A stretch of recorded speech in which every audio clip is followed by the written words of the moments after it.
গ্রীষ্মের দুপুর, বাইরে কাঠফাটা রোদ্দুর। এর মাঝে বাবা বাজার থেকে ফিরলেন। এগিয়ে গিয়ে বাজারের ব্যাগটা হাত থেকে নিলাম। স্বচ্ছ কাচের গ্লাসে চিনি, লেবু, বরফকুচি আর এক চিমটি লবণ দিয়ে শরবত করে দিলাম। লবণ দিয়ে শরবত তৈরির এ রেসিপি আজই প্রথম প্রয়োগ করলাম। সম্পূর্ণটা শেষ করে খালি গ্লাস ফেরত দিতে দিতে বাবা বললেন, আজকের শরবতটা বেশ স্বাদ হয়েছে। ভীষণ ক্লান্তিতে অল্প সময়ের মধ্যে তিনি গভীর ঘুমে তলিয়ে গেলেন। দুপুর গড়িয়ে গেছে। দেয়াল ঘড়িতে বেলা 4টে বাজছে।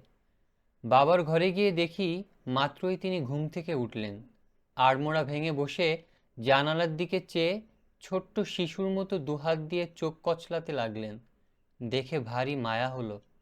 তারপর বেশ খানিকটা সময় আধো ঘুম জড়ানো শূন্য চোখে বাইরে চেয়ে রইলেন।